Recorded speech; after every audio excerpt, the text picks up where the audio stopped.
आज हम बजट गुरुकुल की तीसरी क्लास करेंगे और इसमें हम फाइनेंस बिल की बात करेंगे। बिल की बात सुनते ही याद आता है कि तरह तरह के खर्चे, है ना। एक फिल्म थी फिर वही दिल लाया हूँ। पहली तारीख से शुरू हो जाता है, ग्रॉसरी से लेकर अखबार वाले तक, फिर वही बिल लाया हूँ। सरकार हर साल बजट में एक बिल लेके आती है, फाइनेंस बिल, जिसके सहारे पूरी साल हमसे तरह तरह के टैक्स वसूले जाते हैं। इस बिल को बोलते हैं फाइनेंस बिल। जिस वक्त हम संसद के संदर्भ में बिल की बात सुनते समझते हैं, हमें समझना चाहिए किसी कानून की बात हो रही है, किसी अधिनियम की बात हो रही है। बजट का ताल्लुक अर्थव्यवस्था से है।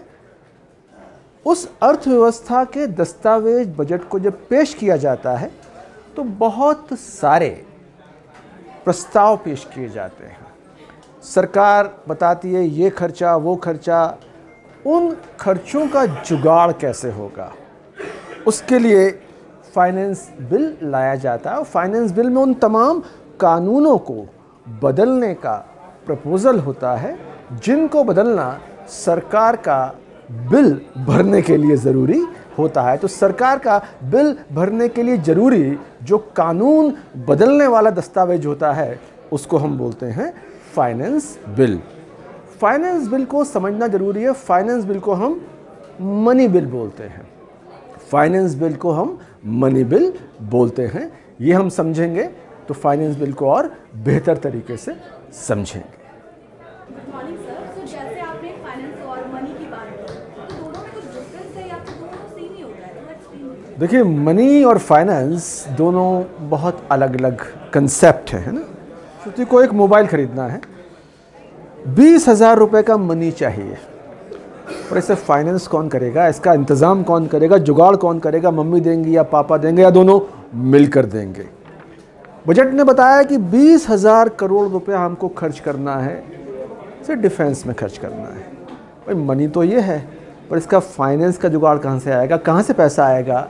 इतना इनकम टैक्स से आएगा, इतना कस्टम से आएगा, कितना कस्टम से, कितना इनकम टैक्स से, जब वो पैसा कहाँ से किस मद से आएगा, इसका पूरा हिसाब किताब वो मिलता है हमको फाइनेंस बिल में।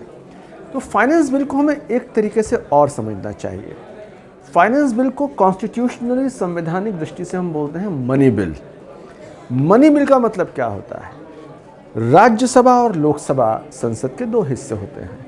जो मनी बिल होता है वो लोकसभा में पेश हो गया तो फिर इसे राज्यसभा ना तो रिजेक्ट कर सकती ना बदल सकती।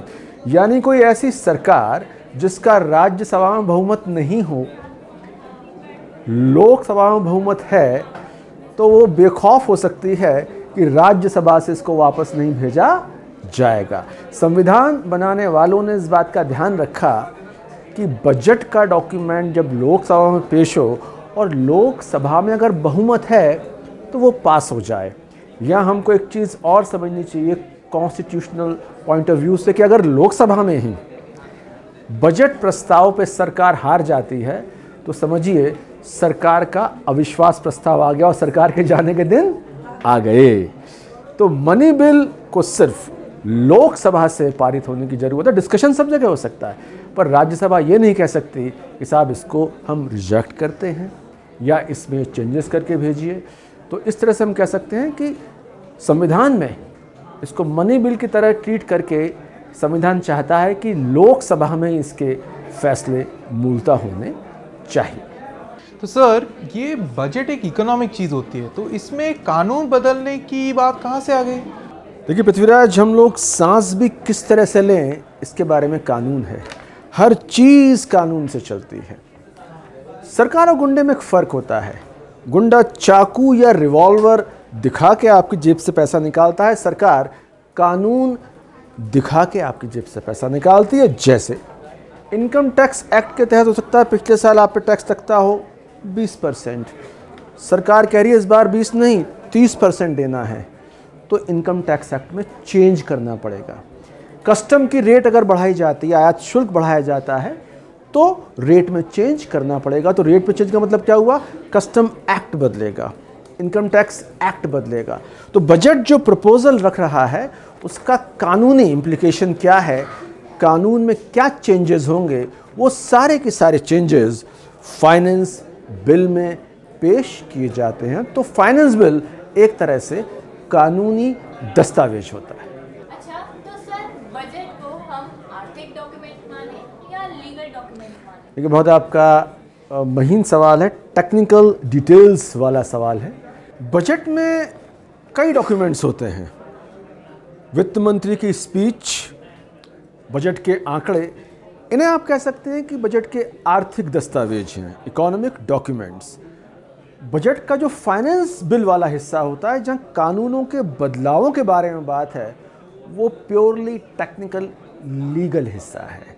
समग्र बजट को कह सकते हैं हम, ये इकोनॉमिक लीगल डॉक्यूमेंट है, फाइनेंस बिल लीगल डॉक्यूमेंट है, बाकी सारे इकोनॉमिक डॉक्यूमेंट्स हैं। हमें एक चीज़ और समझनी चाहिए, हम सब विद्यार्थी अर्थशास्त्र के हैं, लेकिन भारत में हर चीज़, लगभग हर चीज़, जिस कुर्सी पे आप बैठी हैं उसका साइज़ कितना हो, कैसा हो, ये भी कानून से तय होता है।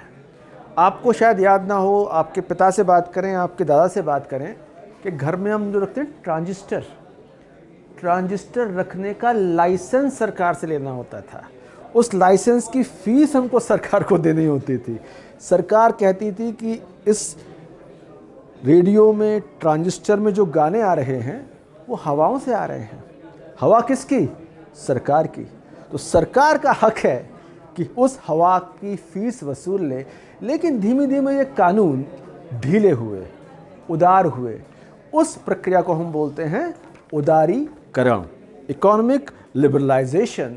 लेकिन कोई भी सरकार बदलाव करेगी, उसका कानूनी डायमेंशन होता है। तो फाइनेंस बिल आपको वो सारे कानूनी डायमेंशन समझाता है। इसलिए आप पाएंगे कि बजट को समझने और समझाने के लिए थोड़ा सा ज्ञान कानून और संविधान का और बहुत सारा ज्ञान अर्थशास्त्र का जरूरी होता है।